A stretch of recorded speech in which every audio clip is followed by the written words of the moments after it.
Sunday. Hello. We're back. We took last week off. I think it was sort of an intense weekend, and it's been an intense week for everyone, but things were so up in the air, so I appreciate everyone's understanding in that respect. But we are here. We are ready to talk about some Star Trek. Are you ready, Samantha? I'm very ready. Awesome. Yeah, we extended just a few episodes from what we were going to do last week. So we're going to discuss TNG Season 6, episodes 2 through 9. So it's a lot. Let's do it. It's going to be so fun. There are some gems in this. Hey, Todd. Hi, Todd. Welcome. I'm so excited to talk about these episodes. So, that being said, shall we dive right in? Let's do it. All right. So we have season 6 of TNG. The first one we're going to talk about is Realm of Fear. So this is the episode, we get a Barclay episode. And he's having transporter fear issues and basically sees a creature in the beam when he's transporting and freaks out. And then it's full Barclay, which we love. Oh, thank you. You met Barclay because you've watched Voyager already.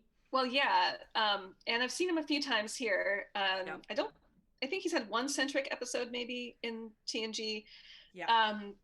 But in Voyager, like, I didn't know who he was. It was that whole, like, I didn't know who he was or Deanna when she showed up in Voyager. So I was just like, oh, look, it's a person. And you're like, it's Barclay. We love Barclay. We love Barclay. And now I understand why. Yeah. I love him so much. I'm so glad. Well, and I think, too, that was probably, because one of the reasons we decided to watch Voyager was because it didn't require a ton of prior Star Trek knowledge. And yeah. I think Barclay was probably the only major, like, emotional beat that you missed out on. Probably. I would think that's true, yeah. But, yeah, so his prior Barclay-centric episode to this was the Hollow Pursuits one with the Hollow Addiction. And then, which you had already seen in Voyager. And then this one is just his anxiety about transporters. Poor Barclay. So yeah, what do you think of the episode itself? Oh, so much fun. Well, first of all, I was like, how the hell did Barclay manage to avoid transporters? Like, that just seems to be a pretty standard mode of transportation.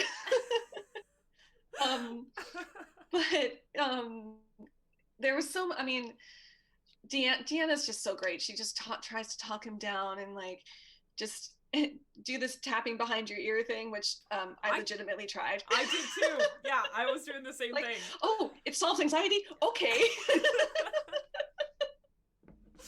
Yes, indeed. Mm-hmm. Oh, so good. And yeah, I mean, the episode, it was just so fun. Like, he basically WebMDs himself, first of all, when he goes through the transporter finally, and he's like thinks it's transporter paralysis or something. Psychosis, right? Transporter psychosis. Full-on WebMDs himself, which I love that, like, that's still a thing. And to be fair, was kind of is more of a thing now than when this episode aired in the 90s. Completely, yeah. But of course, that being said, you know, there's plenty of people who had access to encyclopedia. Yeah. He's like, well, are these your symptoms? No. Yes. Yes. Wait. Transporter psychosis. Yeah. So cute. Funny. Yeah. Oh, and then, so there was a moment when Barclay goes to Geordi and he's like, so Geordi, has anything ever happened to you in the transporters? And Geordi being Geordi, he's like, no, they're fine. They're cool. And I was like, except for a couple episodes ago where you died.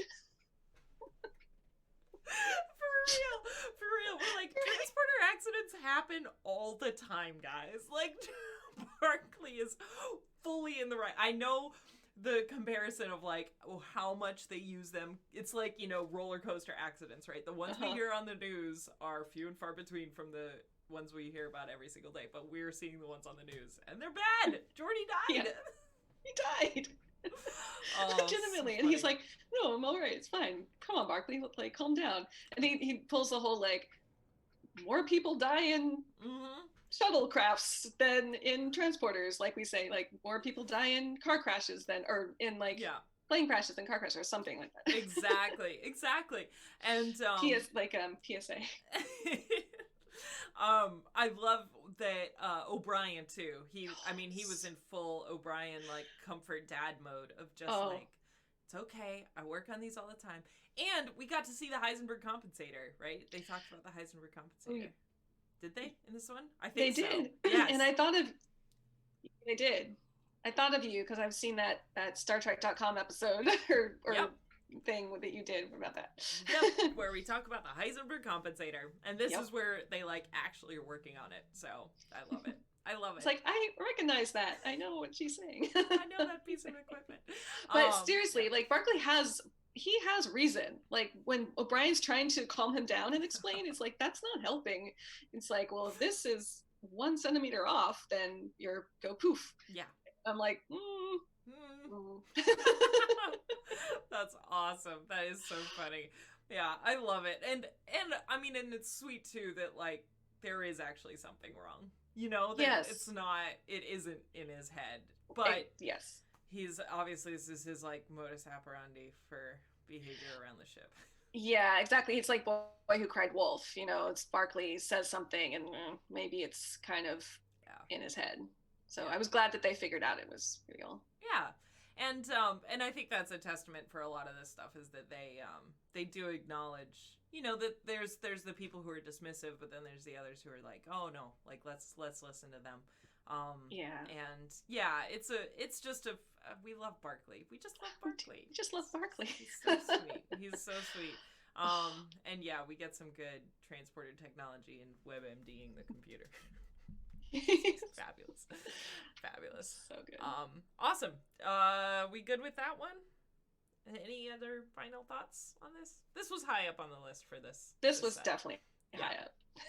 Yeah. The next one, not so much. Yeah, exactly. And yeah, Todd. I mean, the thing is that Barkley, 9 times out of 10 is in the right. We don't necessarily see what it's like to work with the guy every single day. Right. So. That I'm not sure that would be super enjoyable.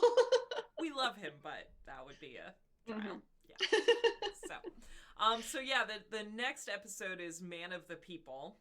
Mm-hmm. So this is a, you know, picture of Dorian Gray type episode where this visiting diplomat brings his mom onto the Enterprise, and then she dies. I think she dies early on. Mm-hmm.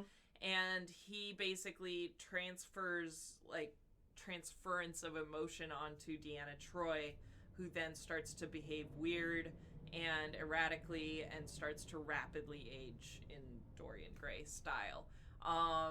Creepy. Just a tad. Yeah, that's all I wrote. All caps, creepy. Mm-hmm. Yeah. Yeah, and I think particularly the reveal of like, yeah, that wasn't his mom. Like, right. Well, and he, again, in Star Trek fashion, like they find out in the last 5 minutes because he told Crusher that she couldn't do an autopsy because we don't believe in autopsies, and she's like, I need to find out what's going on. And like, yeah, this was not a fun episode to watch. Mm-mm. Well, and it's not fun. I mean, the theme itself is, again, kind of rapey for the, you know, emotional manipulation. But also I think seeing our beloved characters behaving weird and that sort of like loss of control, like Deanna Troi is in a state in this episode. And it's rough. She goes on full on like Black Swan. She has a Black Swan mirror scene. Like, oh yeah, totally. Yeah, and also though she starts behaving strangely, and you can't really see, but there's stuff going on. She's starting to, and like no one notices until she's full on old woman. And I was like, you know what, Starfleet, sometimes you guys aren't too bright. Like sometimes you just pass off the strange behavior. Yeah. And just think, oh well, she's having a bad day. And like that's Deanna's not acting like Deanna. Like, maybe you should look into this. Let's give her a little bit of, just check. Just say, just check. How you feeling? How is something's a little weird? Yeah. Like, and she has that session with a Janeway. Oh, yeah. The right? Ensign, is it Ensign Janeway? Yeah. Yeah. That, of course, I love. I know people have looked at this before, and I think it's been disputed that that's not Catherine Janeway, but in our mind, it can be. In my head canon, it is. Yes, that's fair. Yeah, because it's just a one-off, like, throw, for those of you who didn't watch it recently, it's like a throwaway comment of, Deanna has counseling with Ensign Janeway. Mm-hmm. Ensign Janeway? What? My exact reaction. Mm-hmm. But yeah, it's a whole lot of nope, I think, as you said. It's yes, it's date rapey with sparkly rocks. Yeah. Yep.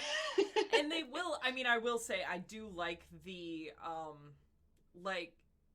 that there's the episodes that we've talked about before that have to do with this, the violation theme that are tough to watch in themselves. I think this one is likewise tough to watch. The culmination of it, like them figuring out what was going on and wanting to solve it. This and figuring out a way to solve it where they like kill Deanna and then he's lost that link and then he needs to find someone else and they use this person as bait. Like, I will say a lot of those other violation episodes, I'm literally just like waiting for the episode to end. This one, I'm creeped out and I'm uncomfortable, but I'm like, are they gonna do it? Are they gonna do it? Yeah. Like, is it gonna work? Is it gonna work? The clock is ticking. Like, the suspension is good. The suspense is really well done. Yeah, definitely. Yeah. That's the one where she tells the patient not to bother with her whining. Yes, that is, yep. She was like she had a counseling session with someone. Oh, yeah. And she was like, what's your problem? What's your problem? Why are you complaining so much? It's like, oh, geez, oh, man. I'm pretty sure, like, if my therapist talked to me like that, I would probably want to tell someone.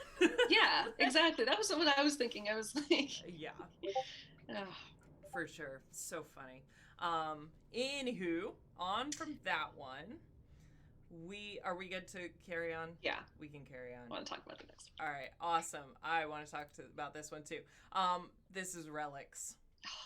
It's my favorite. This is in my top 5, probably my top 5 TNG episodes of all time, of all of them. So this is the one where Scotty comes back.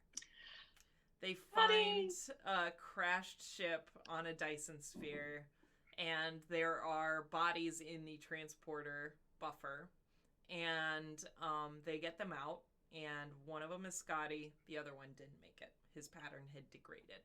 So this is your first Scotty encounter? Yes, 100%. Wow. Way to meet him. I mean, I think like, I really want to hear your thoughts on this. I just... we talk about a lot about how the legacy of Star Trek, that even if you are not a sci-fi fan, even if you have never seen an episode or a movie or anything with Star Trek, Beam Me Up, Scotty, Live Long and Prosper, Kirk and Spock. Like, there are just some cultural mainstays. It's like knowing that Vader is Luke's father, Like, you're never gonna not know. So with that being said, I desperately want to hear your thoughts on this episode. Yeah, totally. Well, this is kind of similar to what we were talking about with Barclay and Voyager, is that at first, like, I saw him and I was like, I didn't know who he was. I mean, he's the guy's talking in a Scottish accent and it was like, that's just a person. But then it was quickly, became clear it was the Scotty. And so I was like, oh, how cool, yay. But also, I didn't have any emotional connection. And so I was like, this is one of those moments where I know I missed out on the moment of seeing that person, that actor, that character show up. Like, if I had watched the original series, and I missed out on some of the emotional impact. And I was like, oh, but then it was like still so great to get introduced to his character this way. And I mean, he was he was so fun, and it made me want to watch more, get to know him more through original series. Awesome. And did it hit the emotional beat? So you feel like you missed out on the initial reveal that it's for Scotty. sure. But then I feel like there's still some really strong emotional beats that even if you weren't for example, the one I was curious about was when you see his Enterprise, when he puts on his bridge. I was wondering what you thought about that. Kind of similar. I felt like, oh my god, it's the original Enterprise, but I don't have an emotional connection to that ship or that series yet. So I do think there's definitely feelings that other Star Trek fans would get from that scene than I did, but I still could recognize that it was a really fun moment, especially to see Picard on the ship with him on the holodeck. And what was I gonna say? The moment was with the at the bar. He's like, what is this? Oh yeah, the synthahol. Yeah, so before we talk about the synthahol, Andy brought up the great Homer said that there's a lot of good Star Trek waiting. Yeah. Yes, there is a lot. And then DTG brought up he's like, I want the bridge of the Enterprise, and she was like, specify Enterprise, and he's like, NCC 1701. No bloody A, B, C, or D. And I'm just like, oh, Scotty. The original. Yeah, and I will say that personally, as someone who has watched a lot of Star Trek, I think that they, obviously it's the same actor, but the ability to still write his personality very well. So yeah, the synthahol scene where he finds the bar, which bless, and orders a drink, and he's like, "What is this?" That's brilliant, yeah. And then I love what the Picard, he said, "Well, who do you think gave it to Guinan?" Yeah, exactly, awesome. Exactly. When he was like, Data digs out like the real stuff, and it's strong stuff. When Picard shows up, just the framing, the story, they really hit the emotional beat. Like they do. Picard walking in, kind of the first time that he's sat and talked to him, to sit down when obviously Scotty's having this crisis. It does feel like, oh, Dad's here. Dad will make everything okay. Everything will be okay, because you desperately want to reach through the screen and give him a hug. Yeah, exactly. And be like, you can talk to me about engineering all day. I know. And poor Geordi is like trying his best to be patient, and I'm like, the man has not talked to anyone in 80 years, and he clearly is a kind of person who likes to talk. So you just, kind of give him a little slack there. But I love that they eventually find this common ground of just, they're both the engineers, and then Scotty basically like effectively promotes Geordi to captain on the shuttle thing, to be like, you can, take us home here. I'm the engineer. Yeah. And that was, I loved that moment. That was really special. So sweet. So good.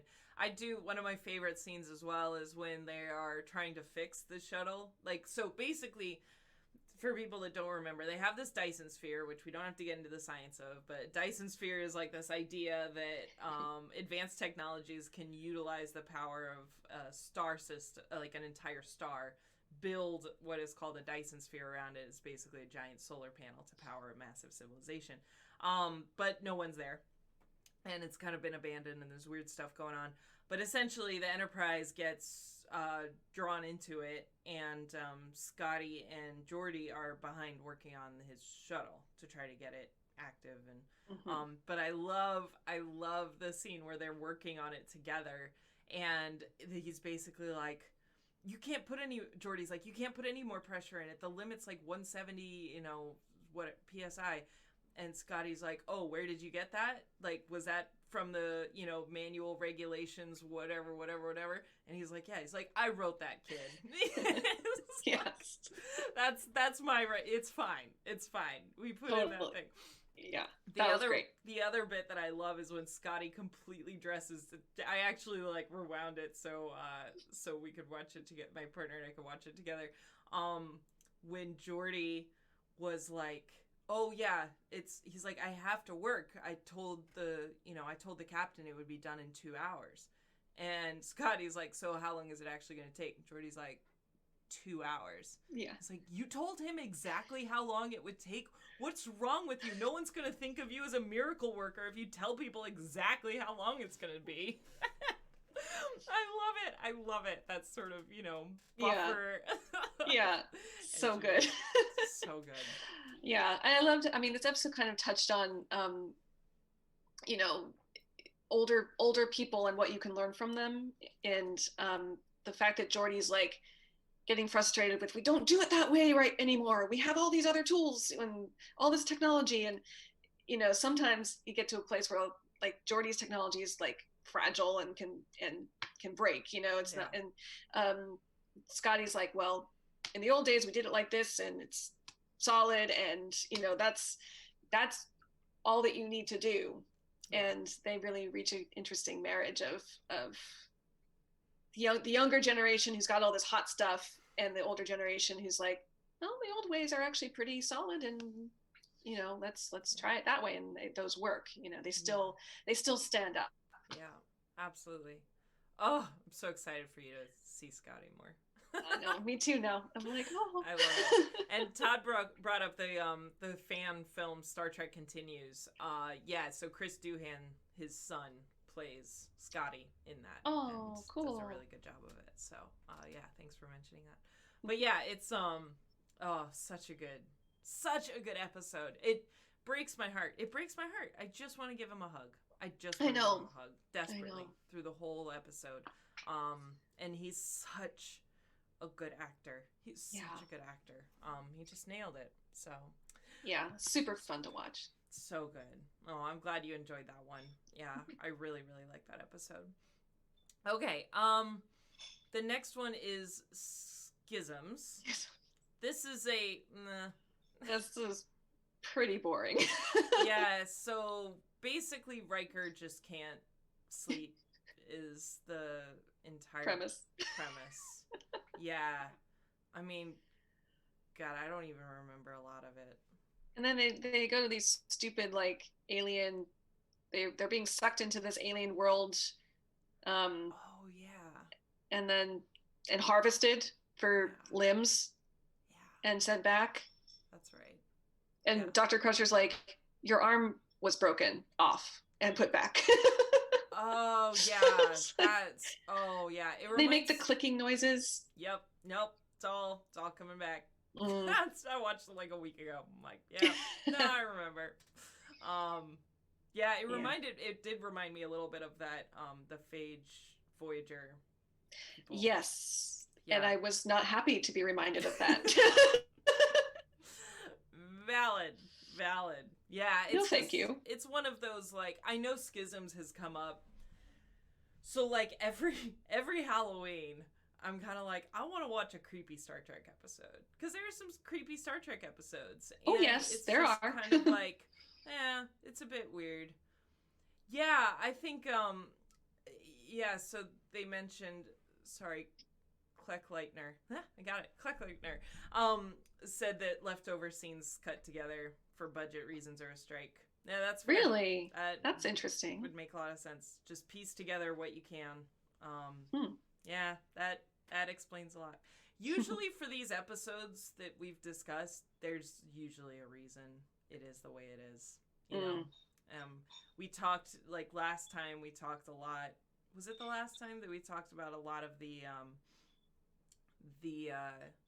non-binary? Yeah. Yeah. And then it was just like, we finally, as we talked about it and just realizing that it was just edited to death, you know? Right. That sort of thing is, developing the table. When that was standing cool. Around, that was interesting. When they were piecing together. Thank you. I tried. And yeah, apologies. I wish I was better at those on the fly. And when they were in the holodeck piecing together their dream together, that was pretty cool. That was actually fun to watch, because they were like, well, actually it was a little bit more like this, a little bit more like that, and they all like accumulated it together to a accurate thing of what they all saw. Then they were like, that was it. Yeah. Yeah, that's really good. But yeah, otherwise just kind of a pass, which is fine. Yeah, it happens. They can't all be winners. Happens to the best. Yeah. They can't all be relics. They can't all be relics. We'll just put it that way. Yeah. The next episode I desperately want to talk about. I have to hear what you think of this one. So this one based on that text I got from you. So I'm about to make myself uncomfortable. I hope I am about to entertain a lot of people. But so this is True Q. This is the one where we have a junior. This is gonna get really ugly, really bad. I'm about to out myself in a really uncomfortable way. This is where we get this sort of new. She's a medical trainee from Starfleet. Yeah, she's an intern. Yep. Onto the Enterprise, and she's basically exhibiting Q like behavior. And and I'm known for, if I see Q in a title, a pun on Q, I am like, that oh no. The chaos is about to begin. The chaos is beginning. The chaotic energy that Q brings raises my blood pressure to levels that I don't enjoy. And so most of the Q episodes, it's like, and you won't get this, but I think people in the chat will, it's like when Kaiwin shows up in an episode of Deep Space Nine. It's like, I'm bracing myself for what's about to come. I kind of don't want to look away because it's a car crash that I know is coming, but I know it's also going to bring me a lot of discomfort. So, that being said, this is the episode where I understand why people have a crush on Q. Really? This episode? So hard. I don't know why. I get why it's creepy. Why it's so creepy. But, like, Q essentially, like, it kind of wants to take her under his wing, where he's like, he shows up and he's just like, all right, I found, like, there's a new Q that her parents have, disappeared, and, she, like, their mysterious circumstances, they were like, are they Q, or was she just, like, born out of, randomness? And then she also, her and Riker kind of have a thing. So she's crushing. And so between the scenes with her and Q and her and Riker, for me, this is like a thirst trap of an episode. Which is what I texted to you. I was like, this episode is a thirst trap. Why is this such a horny episode? And you're like, what are you talking about? Really? I mean, so this is for the reason, like, TNG is not my series. I understand why TNG is a lot of people's series, but for me, Deep Space Nine and Voyager are the ones I go back to all the time. I don't go back and rewatch a lot of Voyager. Or a lot of TNG. I am doing a lot of this for the first time, and I definitely don't go back and watch a lot of Q episodes. Right. So this was a surprise. Hilarious. And anyway, what were you gonna say? No, I was gonna. Well, I think I understand where those moments might have been that you're referring to. Yeah. But honestly, it was just now that I remembered Riker and what's her name, when she goes full on, again, kind of rapey. Like, yeah. What is with all the rapey episodes? But she I mean, valid. It's a good point. Yeah, but she pulls him into her little world and tries to make him fall in love with her. I just remembered that just now. Which I love. Like, that's what made me laugh so much, is Amanda. Because it was just like, she pulled him in like period clothing at a gazebo, and I'm just like, yeah, I get it. She's pulling together Jane Austen fantasies plus Sound of Music fantasies. Yeah. I get it. Yeah, that's exactly what I thought. And I was like, well, if you're going to do it, go all out. It's so funny. It's so funny. But then she immediately, I mean, to her credit, she's immediately like, nope, this is wrong. This is weird. Kind of like Janeway with her hologram boyfriend. She's like, this is weird. This feels wrong. But for me, I think, sorry, what were you going to say? Oh, no, I was just going to go toward onward with the episode. Like, I thought it was interesting she ultimately decides to go with Q. Like, I didn't see that coming. Yeah. Well, I think that she just, for me personally, I feel like she realized that she was, she was never gonna fit in, she was always, there was gonna be so many opportunities where, whether it was her instinct, like when she saved, was it Geordi who fell and she saved him? Like, whether it was just gonna take over and not be a conscious decision to enact her powers, or if it was just like when she was working in the lab and Q is there and she's trying to do this experiment for Beverly, and Beverly's like, she's like, you're done already? And she's like, Q's like, yeah, I showed her how to accelerate time. And she's like, that's not the point of the experiment. Now we have to figure it out. Well, in that moment, like, Q manipulates her in this really gross way. I thought he's like, I don't know why I feel this way in this episode. I don't understand my feelings in this episode. I don't get it. I think the best thing I can think of is that it just reminds me of Doctor Who. And Doctor Who has always kind of, like, especially, Actually, another thing just occurred to me right now. And I'm a big Once Upon a Time fan. And this relationship sort of reminds me of the Rumpelstiltskin and Regina relationship, which a lot of people are into. I am not. Like, that is not my part of the fandom, but it totally is similar, where he's got this weird sexual energy, and she's his student, and it's like it's a thing. It's a Once Upon a Time thing. So I haven't watched a ton of Once Upon a Time. I've watched the first few seasons. Yeah. But I remember Rumpelstiltskin's relationship with Belle. And I think texting you and being like, why do I find Rumpelstiltskin sexy? And I don't think that was a sentence that would ever come out of my mouth. Anyway, we should totally do a Once Upon a Time watch, actually. That would be fun. I'm so sorry if anyone is uncomfortable with this conversation. But it was so weird. And I was like, I don't understand why this episode is making me feel this way. Because I'm not. But I do know, Mikhail, and others out there who love Q. Love Q. Like, love him. And watching this, I was like, I kind of get it. I'm confused by my own feelings. And please don't ever tell John Delancey this. Because he knows me. But he's got a good sense of humor. But I feel like, that's just...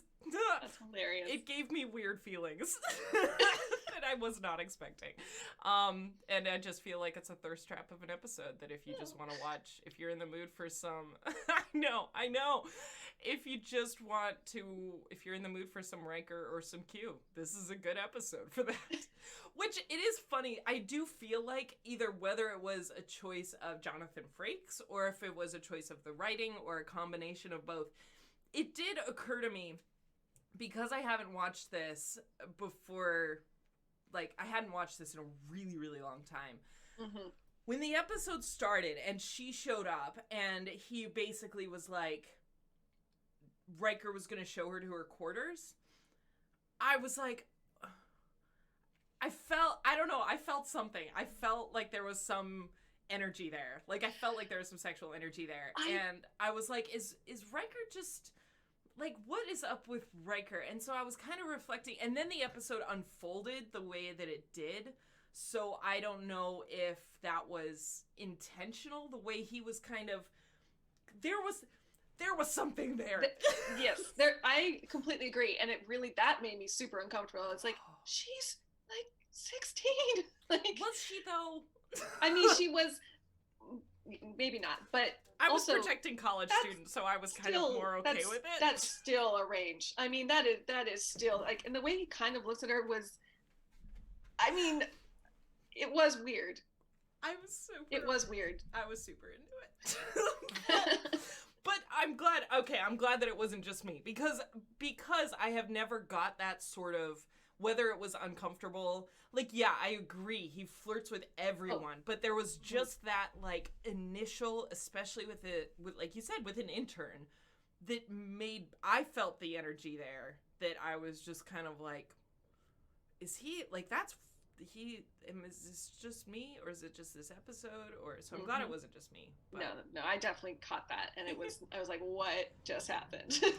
And that's why I am for this episode, because she felt it, and she's got the powers. Anyway, I'm sorry humanity for having to expose that. And I'm glad, Homer, I could introduce you to the term thirst trap. There's a fabulous podcast out there. If anyone likes this kind of energy that is out there, and I want to be on that show so badly, because I love having to look into that. There are moments like these where I will kind of unashamedly just geek out about this, and I felt it, and I couldn't wait to talk about it. So I'm sorry you didn't enjoy this as much as I did, but. I mean, I enjoyed it. I just didn't have the same level of enjoyment. Yeah. I don't know where it came from, but it was funny. Sometimes that's the best kind. Yep. And I can now file away a Q episode to watch. Uh-huh. On that note. You're like, that goes on that list. Yep, that goes on that list. We all have our lists. This was that list. Anyway, we need to move on. Because I'm just continuing to dig. Rascals is the next episode. This is a bizarre, weird episode. This is where they show so it's Keiko, it's Picard, it's Ro and Guinan. Get into a transporter accident. There's a lot of transporter accidents in season 6, by the way. And they show up as kids. So this is the kid. Yeah, that happens. Yeah. And honestly, like, this was really hard to get through. I found it so boring and they could have done so much more with it, I feel like. Yeah. There were some really cute moments, especially with Ro at the end and with Guinan, but also I was just like, okay. Like, and then it just becomes this sort of non-issue that they, fix it. Right. And also, like, I feel like they just didn't capitalize on what the story was. Like, the kids, their brains were the same as their adult brains. So it was like, right. Okay. Yeah. And I think, first of all, I am begging the Star Trek community to please never ask me to science this episode. Because there is none. And I think that the science advisor during this time agreed that this is scientific nonsense. What I suspect the narrative decisions were in this episode that, oh yeah, DTG, we're going to talk about that. What I suspect the motivation for this narrative is that they wanted to explore Guinan and Ro's relationship, and they wanted Ro to get in touch with her, like, fun side. And it was like, let's tap into the childhood. And then from there, someone said the word childhood. What if we made them children? How could we make them children? Transporter accident. But that's the answer to everything. Exactly. But I do suspect, like, they put that together and that made sense. And then there were some aspects where they were like the thing with Keiko and O'Brien is uncomfortable and weird. So bad. So weird that they're just like, no, this is wrong. This is so wrong. Shut it down. Yeah.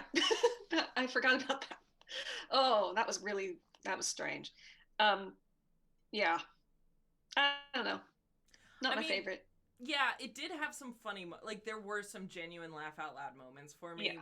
Like DTJ mentioned, the technobabble that Riker just technobabbles at the Ferengi random nonsense to distract him.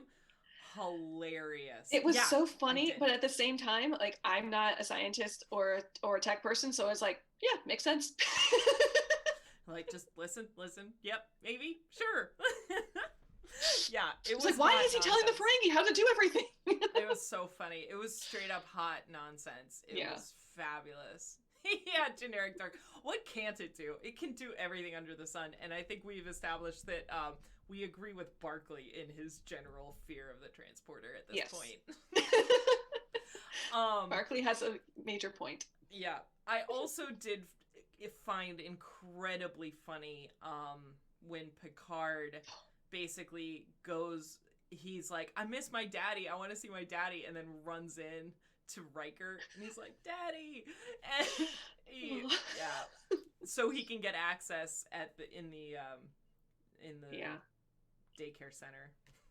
That kid was so annoying. Yeah. I mean, the accent, like, not the same one. So...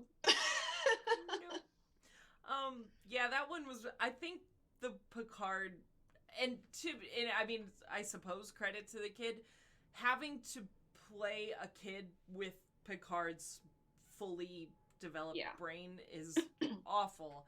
I would say the ones that nailed it were Guinan, for sure. The girl who played Guinan. And Ensign Ro was pretty good. I mean, she didn't have a ton. She just had to be an angry teenager, but but I feel like they had great chemistry. They played with their relationship very well. Yeah, they were the best part of the entire episode. And I do think that they managed to get that across. I did like that Guinan was basically just like, all right, I'll live like a kid, whatever. Like, none of you understand me anyway, so right. I'll just do my thing. Yeah, whatever. I mean, it did have some funny moments, but it's a weird episode. It's just weird. Yeah. Any last thoughts on that one? No. Okay. Let us move on. Are you still? I do want to ask though. Angsty teen for sure. Did you? Because do you still really like Ro, Ensign Ro? Yes. Okay. Yeah, I do. Because I know you did have an affinity for her, so I just didn't know if that still was carrying. He's still one of my favorites. Okay, awesome. I'm really excited for you to meet Kira in Deep Space Nine because very similar energies. Oh, yay. Yeah. I can't wait to watch Deep Space Nine. Like, I just feel like that's one of the ones. I continue to fear that we're building it up too much, but I also feared that I was doing that with Voyager, so we still made it work. We made it work. We'll see, but I'm excited to watch it. Good. I'm glad. So yeah, the next one, Fistful of Datas. Oh. Awarfable. This is a peak Awarfable, our term for adorable Worf episode. It's the holodeck Western episode that Alexander, and this one, I mean, generally is so funny because, like, it's just what the Enterprise crew do when they're bored. Yeah. I wish we'd gotten more, like, snippets of that, actually. All we saw was Picard and the flute. And I think that's it, really. No one else. No, we got Beverly's play. Oh, right. Beverly and her plays. I love that. She was doing a play. Picard thought that he was being asked to play the lead. Where he's like, she's like, I'm going to need you to be in the play. He's like, I don't have time to act. She's like, you're literally just a small role. You're the butler. Yeah. And Picard is recording a trio himself. He's recording all three parts of a Mozart trio. So that's adorable. Yes. Yeah, Troy is so basically Worf shows up. He says that he wants to run security drills, and Picard's like, chill, dude. We're picking up new people at the new space station. Run them when they get here. Just find something else to do. I have Mozart to record. Beverly's got a play to do. Just leave people alone and entertain yourself. Yeah, you have the time. Like, and Worf is like, please give me work. I know. And we find out why. Sure enough, his kid shows up, and Alexander's like, oh, we can do the holodeck, and has a holodeck program, which also one of my favorite moments is when they enter the holodeck program, and there's the scantily clad woman on the balcony who drapes her leg over, and Worf is like, did you write this episode? He's like, Lieutenant Barclay helped me a little bit. I'm gonna have to talk to him. That was so fantastic. Oh man. Yeah, it was so cute. Like little Alexander, like he was adorable in this. I fully grant. Like he still kind of appearance wise creeps me out a little bit, but he was so cute. He was like, no, that was too easy. You're supposed to, like, Dad, and when you're a kid, you do that when you like have this idea in your head of how the game is supposed to go, right? When you're a kid and you think everyone gets it. And you're like, Dad, no, you're supposed to go outside to the gunfight and do it like that. And the dad's like, well, I didn't. Okay, we'll do it that way next time. And I love too when he was like, computer, increase the holodeck difficulty or the holoprogram difficulty to 4. And then, they go out, they bring it back in, and then he has a legitimate fight, and Worf beats the crap out of those guys in a good fight. And he's just like, I get the appeal. That was great. Yeah, because he just wanted to run his security drills. So, yeah. And Homer mentioned Deanna Troi is fabulous in this episode. She's so great. She is so good. She is rocking that Western outfit. She is just like, I just want to play Western. I just want to be in a holo program right now. Yeah. And then, of course, the plot is that Geordi and Data are bored, and so they've decided to try integrating Data with the ship's computer, because that's what they do when they're bored, which is also adorable and completely on brand for those two. Oh, completely. when they came in the beginning of the episode to Picard, they were like, we want to try this experiment where we connect Data to the computer because it could help us. And I was like, oh, well, this can't be good. Right. I see where this is going. Oh my god, so funny. Yeah. So funny. I love it. I love this. Yeah, this episode is just, it's a gem. Solid, yeah. It's a solid holodeck episode. Yeah. Agree on Alexander. I think my heart melts when he's walking back with the money and gets kidnapped. And he's just like, so happy. And he's got his money. And he's playing in his holodeck episode. It's so cute. And then at that point, too, he's like, I'm not supposed to get kidnapped now. Exactly. What is going on? Yeah, exactly. And no kidding, DTG. I mean, I get it. Like, oh man, Mikhail. It's so good. And these moments are so great. And I'm glad, honestly, because I think Star Trek does have a tendency to sometimes do this, where they introduce, like, characters that should be recurring and then aren't. And I like the fact that they did maintain that Alexander is legitimately on this ship. And he is legitimately, like, Worf is still taking care of him. And it's just adorable. Yeah. It's so good. So #awarfable. Yeah. I love it. With the cowboy hat and he puts the cowboy hat on at the end and he just does that. I mean, who doesn't, like, love that? No, I know. And I love, too, that, like, it is really sweet at the end when Alexander is like, well, now I'm sad that you're not going to play games with me anymore because it went bad. And Worf was like, are you kidding? Like, of course I will. It's like, that town needs a sheriff. Yeah. And a deputy. It's so cute. It's so cute. Oh, I love it. Worf in dad mode. Oh. Amazing. Amazing. All right, we have one episode left to talk about. Unless there was any more adorable Worf. I did forget. I wanted to say one thing about the not that episode, the Rascals episode with the kids. Oh. It was so. Sorry for jumping back to it. I just crossed my mind. Had you seen Keiko in botanist mode before?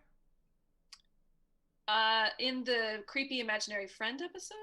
She's mentioned, but I hadn't seen her because actually doing it. I do like that they made her a scientist, first of all, and we get to see her actually doing some sort of science. You know, that she is starting to become a more fleshed out character. There is a little bit of Keiko hate in the fandom that I don't necessarily subscribe to. I think that her character, they sometimes don't know what to do with her, and she kind of gets the short end of the stick on that one. But yeah, it's it was nice to see her doing some botany. But it was funny because when we started the episode, my partner he just glanced over and saw Keiko Ro in this. He's like, oh my god, those two on a way mission together, like there's no way I would deal with that. And we're like, well, that's why Guinan was there. Like, so we had this whole headcanon about the dynamic between Ro Laren and Keiko O'Brien, and that interesting Guinan is a good moderator because their personalities are very, very different. Very different. Yep. But anyway, no, Homer, I'm glad you liked Alexander in that episode. I think we can all agree that Alexander is adorable in Fistful of Datas. And then cheers to Worf. We love it. He's adorable. Okay, so with that said, the last one we were going to talk about is the quality of life. So this is the one where they find a group of robots, basically. What were they called? I didn't write it down. Exogen? Well, they're helping some science team try and do something that they might then use, like, and then the girl who's in charge of that team created these robots. Yeah, I think so. Yeah, to do things that they're like, at least in their society. And then Data starts working with them, and he's just like, oh, that I think they're sentient. Yeah, because they start like avoiding tasks that will kill them. Yeah, and self-repairing before like repairing themselves. So it brings into that discussion of like the AI singularity, right? Like at what point artificial intelligence becomes self-aware and can take care of itself. And it's also reminiscent of Measure of a Man that they actually reference, where Data, is trying to fight for the independence and the sentience of these robots. For me, this episode, this is probably all the ones that you were like, yeah, this was a little boring, and I was like, but the sexual energy. This one for me, I was just kind of like, well, they can't all be winners. It's just it's a little slow of an episode. Yeah, I agree. It did not grab me. It was formulaic and sort of just a little bit meh. Yeah, we get what they're going with it. We know how it's gonna end. Yeah. It did remind me of that Voyager episode where they discover the missile that was like self-aware, where B'Elanna basically like that weapon, and then they activate it and it like has sentience. It kind of reminded me of that one because it didn't look like a android, Right. Which is interesting. And it was interesting to see Data, fight for other artificial intelligence. Definitely. So yeah, it was good. Good times. But yeah, I mean, it's an okay episode. I think it's an intelligent episode. I don't think it's necessarily a gripping episode. It's not badly written. It's just, I know, this episode, Measure of a Man, there's a handful of other ones that people have brought up as, smart discussions about artificial intelligence. But sometimes you are just not in the mood for smart discussions about artificial intelligence. Yeah. They do a good job of it, but so we have a couple minutes left, but we are like halfway through season 6. So we are. Can I put you on the spot a little bit about your feelings about TNG as we kind of move into the home stretch? Yeah, I mean, we have literally 1.5 seasons seasons left, and it's kind of insane. Like, I mean, I'm really, really enjoying it so much, and it's great to start getting more into the original characters. Like you were mentioning earlier with you know, with Scotty, like there's these names that you know and that you just, they have such weight to them, like Picard and Spock and Kirk and all of them. And it's been great getting to see those characters through this. Awesome.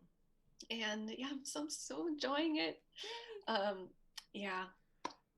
Yeah, and I think one of the reasons I asked too is, I mean, we've talked about the fact that, like, obviously we're doing Deep Space Nine next, but I think we're gonna start. We've already started a little bit with Ensign Ro of laying the groundwork for Deep Space Nine, with the fact that she's Bajoran, and we, you know, that she talked about when she was a kid, she lived in a refugee camp, and, you know, you start to understand the Bajoran culture a little bit. And I think the world building and the groundwork being laid for Deep Space Nine is only going to get bigger, just because I think at this stage Deep Space Nine was starting to air. So the next set of episodes we're going to watch, the first one is the Chain of Command 2-parter, which is heavy Cardassian. And I don't think they've mentioned Cardassians. And there was like some discussion we had about Seska. Yeah. Voyager, but I think this is kind of your first Cardassian exposure. This would be the first major exposure, I think. Yeah. Other than the intro to Voyager, but yeah. So we're gonna start to lay the groundwork for more Deep Space Nine, which I'm excellent. Excited about. Can't wait. Yeah, it's gonna be so good. So it's gonna be fun. But I'm loving getting so much more into the world, the whole Star Trek fandom and world and everything. It's never too late to be a Star Trek fan. It is not. I'm very glad. Very glad to be here. Awesome. All right. Well, we can end on that note, but thank you for hanging out and spending your Sunday morning again. And thanks to everyone for watching. We appreciate you hanging out and contributing to the chat. It's always nice to have the company. And we will be back next week to talk about more. I am going to be back. I'm going to try to stream the end of Mass Effect 1 this week, so catch out for that on my Twitch. If you're watching this live, you can follow for those updates. The end of Mass Effect 1 is always stressful for me. And then the episode club, we are going to be doing Voyager's Scientific Method and Year of Hell that we'll be talking about on Tuesday afternoon. I am doing an interview, a special one-off interview with Mark Zicree, who wrote Far Beyond the Stars, which is a DS9 episode a lot of people are watching right now. That will be Wednesday at 1 p.m. So watch out for that. Anyway, all of those things, you can find my links down below in the About section. Thank you all for hanging out. And thank you, Samantha, for hanging out and watching Star Trek with us for the first time. We will, like I said, we will be back next week. And until then, live long and prosper. All right. See you guys. Bye. Bye.